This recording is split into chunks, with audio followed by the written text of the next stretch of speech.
Welcome back to the Benefits Blake channel. Today we're going to be talking about how to pick the right stop loss attachment point without needing to guess.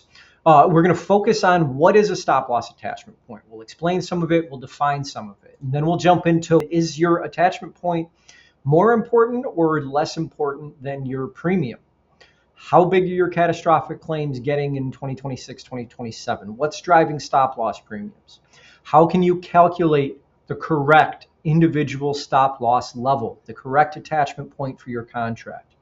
We'll talk about aggregate stop loss. We'll quickly discuss and define lasering and how you can handle that. We'll talk a little bit about what employers most often get wrong and the actions that you can take before your next renewal. What is a stop loss attachment point? It's the dollar threshold where your insurer starts paying. Below this threshold, you're going to absorb the entire claim, all of the costs. Above it, the carrier or the reinsurer picks up the rest. There's two types. You have individual stop loss, which protects against any single claimant, any member's cost exceeding whatever that threshold is. And then you have your aggregate stop loss, which caps the total planned claims for the year. Most self-funded employers carry both coverages. For mid-market employers, if you've got 100 to 500 employees on the plan, your ISL attachment point is typically going to range between $100,000 to $500,000. The difference between those attachment points is very significant, from $230 on average to about $51 on average for a $50,000 spec. That's some pretty real money, and it's where most employers make their biggest mistake. Why does the attachment point matter more than the premium? Most employers are going to pick their individual stop loss level by asking their broker what's normal. But that's not really a good strategy. That's a guess with a premium quote attached to it at the end of the day. The right attachment point's not just a round number that your broker or your carrier suggests. It's the point where you statistically expect 1 to 3 claims to breach the threshold in a given year. For a 250 member group with a $50,000 spec, a stop loss carrier is going to recoup aggregate specific deductible costs from just 2 or 3 claims. So you want to set the threshold so high that statistically 0 members are going to breach it, and you don't need the coverage. But if you set it so low that 5 or more breach it every year, you're buying first dollar coverage at catastrophic prices, essentially. Your balance sheet tolerance is what should drive your individual stop loss number, not the carrier or your broker's default offering. So how big are catastrophic claims getting? According to Voya's latest financial stop loss paid claims analysis from 2025, the largest individual stop loss claim was $8.8 million in 2024. The top 8 claims ranged from $5.6 million to $8.9 million, spanning cancer, respiratory disease, digestive disease, injury, cardiovascular, musculoskeletal, and premature birth. 8 different categories represented on the top 8 claims. And while these are outliers, they're not outliers from a Fortune 500 population. Whether it's a premature birth or a cancer case or a catastrophic injury, these happen at 200 employee companies. The top 1% of claimants drive roughly 22% of all healthcare spending in the United States. The top 5% drive half of spending. Your stop loss attachment point is a bet on whether that top 1% includes one of your employees this year. The frequency of $1 million plus claims has surged dramatically over the last several years, with a 30% jump in 2024 alone. There's a 61% increase in frequency of claims since 2021. It's insane. That means if you used to get 1 in a million $1 claims, you're now getting 1.6 in a million $1 claims. Numbers are much higher than that. Gene therapies are accelerating part of the problem. A single treatment can exceed $1 million, $2 million, $3 million, maybe even 4. The specialty drug pipeline that's coming to market in 2027 includes dozens of cell and gene therapies heading toward FDA approval. One claimant on one of these treatments is going to blow through any attachment point under $500,000. What's driving your stop loss premium in 2026? Siegel's 2025 national data set shows an average stop loss premium of 9.7% for 2026. Surveys confirm annual increases ranging from 8.8 to 10.5%, with longer term growth potentially reaching as high as 12.1%. Some employers with less than favorable claims experience may see higher renewal increases. But there's several forces that are compounding across most employers. First and foremost, GLP-1 drugs. If your plan's covering these today, you're going to pay the price for it, whether it's diabetes only or including obesity indications. There's going to be more indications coming. There's going to be more dollars going out the door on GLP-1s, not less, unless you exclude them from coverage, which I am not necessarily advocating for. Just know that they're an expense. Gene and cell therapies are also going to be driving the bottom line. Single treatments routinely exceed $1 million. Stop loss carriers are pricing that risk into every renewal, even for groups that have never had a gene therapy claim or don't have any indication of an upcoming gene therapy claim. You're also going to see laser opportunities from stop loss proactively on gene therapies. If they think a member may qualify for an upcoming approval on a new gene therapy drug, you may see a proactive laser before that drug's even approved or pushed to market. Additionally, the reinsurance market has been hardening. Several of the largest stop loss underwriters, including Cigna, Voya, and Sun Life, have all indicated that they've had rough claims experience through 2024 and most of 2025. The advanced cancer treatments, premature births, and hospital systems are negotiating hard to push revenue through surgical and acute care. That's all flowed into 2026 rate increases and will continue to flow into 2027's increases. The Guy Carpenter stop loss market update added another wrinkle. Injectable drugs above 2 million attachment points have experienced higher trend than all other service categories combined. Raising your attachment point to save premiums not going to eliminate that risk. A single specialty drug case can push past 2 million all on its own. So how should you actually calculate your individual stop loss attachment point? The reason that you're probably here today. Your TPA or your actuary can model a claims distribution. You're looking for the threshold that produces 1 to 3 expected breaches per year across your population. You need to either ask your stop loss carrier, your actuary, or your broker if they've got the data analysis and actuarial teams on staff. And these are the questions that you want to ask them.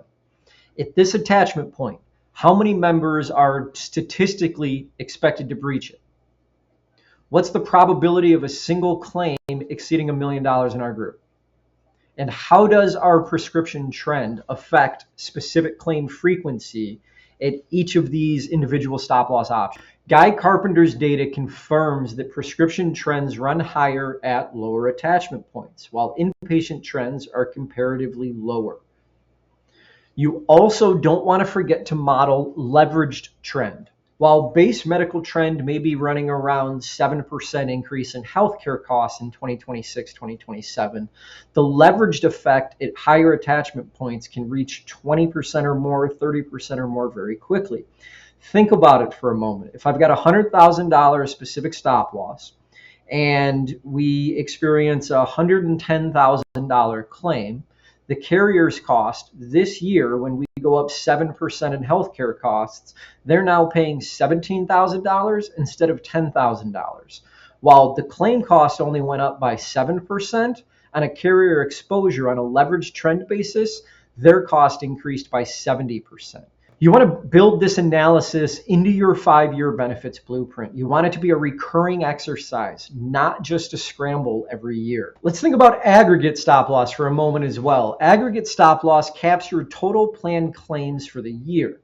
So the typical attachment point is 125% of claim cost, meaning you're responsible for claims up to 25% above the expected amount of claims that were going to come in for the year. Smaller employers can sometimes negotiate a tighter corridor. Certain states may mandate looser corridors, up to 140, 150% of expected claims to be set aside. The aggregate matters most for smaller groups where a handful of claims can swing total plan cost by 30% or more in a single year. For a 150 employee company, 2 or 3 large claimants are going to push your claims well up there, but your spec's going to offset your ag, so it may not make a significant difference. You really need to have your entire population, or at least a sizable amount of your population, incurring claims up to the spec amount in order for you to have significant ag exposure in your plan in a given year. Most employers spend a lot of time focusing on negotiating their aggregate stop loss. And while it's not an incorrect process or approach to negotiate your aggregate stop loss as low as possible, you do need to account for the fact of what you actually expect in your claims, not just what you can get the stop loss carrier to agree to when you're building your budget for the upcoming year. If you know your stop loss carrier is coming out and requesting a 15% increase in aggregate, and you negotiate them down to a plus 5% increase without changing anything material in what's going on in your plan, I don't think that you should realistically expect only a 5% increase in your paid claims for the upcoming year. While you'll gain the benefit of having that tighter insurance stop loss corridor, when it comes to setting your composite rates, you really need to take a deeper actuarial dive into your program. Let's talk about lasering on the individual stop loss side. Lasering is when a stop loss carrier sets a higher individual deductible for a single specific known claimant. So the carrier laser focuses on this person and either excludes them from coverage entirely, or they're going to raise their individual attachment point, usually well above the group level. So if you've got a $100,000 individual stop loss level, specific stop loss level, you might see a laser at $250,000 for a member whose cancer diagnosis has an expected $250,000 in claims for the upcoming year. Lasering is becoming more common as large claims continue to accelerate. Carriers use it to manage known risk. They've identified that risk in your data, and they're going to get off that risk. Your options are usually to accept the laser and budget for the retained risk, or negotiate a buyout premium to remove it. You can also shop your stop loss carriers to someone that's willing to cover the member at the standard level. Speaking of lasers, one of the common ways around them in the marketplace is to request a carrier to write a contract for you that includes no new laser provisions. That means any new members that come into your plan or new claims that arrive can't be lasered by the stop loss carrier as long as you continue to renew your contract with them. There's pros and cons to that arrangement. Your captive carriers and captive providers will tell you it's the greatest thing since sliced bread, that they will never deliver a new laser to you. Unfortunately, that also means that they're going to increase your premium because they're not adding that laser. And if you and your vendor partners can do a good job proactively managing your claims, you don't want those dollars going into that laser premium. You don't want to be paying a premium for it instead. You want to get that laser so that you can take action and drive the cost down and provide a better member experience and outcome for that member. What do employers most often get wrong when evaluating their stop loss levels, essentially, right? So 5 patterns that I see show up consistently. Number 1, setting your attachment point too low on your individual specific stop loss. $50,000 or a $75,000 ISL turns your stop loss carrier into more of a claims administrator.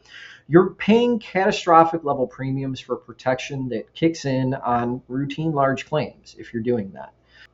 I've seen some employers set the attachment point too high to save on premium or go without altogether. And that's a very scary scenario to find yourself in when you all of a sudden get a request for a check for $500,000 showing up in your door in a given weekly check run.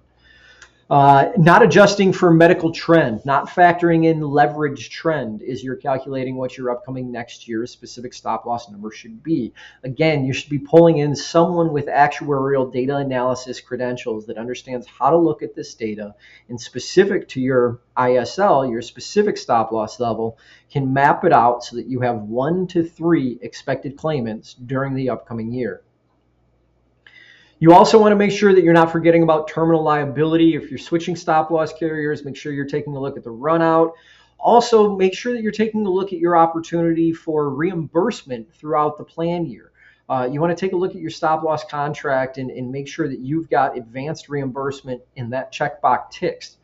That'll allow your specific stop loss premium in the event that you do have that $1 million claim. It'll allow the stop loss carrier to front you their balance of that $1 million claim so that you can actually pay that claim without going through disruptive cash flow problems. So what should you do before your next renewal? Get together with your broker, pull your claims data. Ask them to run a frequency analysis on claimants that are at or nearing your current attachment point, and come back to you with recommended stop loss levels with the cost differentials priced between retained risk and premium based on 1 to 3 potential claimants for the upcoming plan year. For more content like this, subscribe here or check out benefitsblake.com.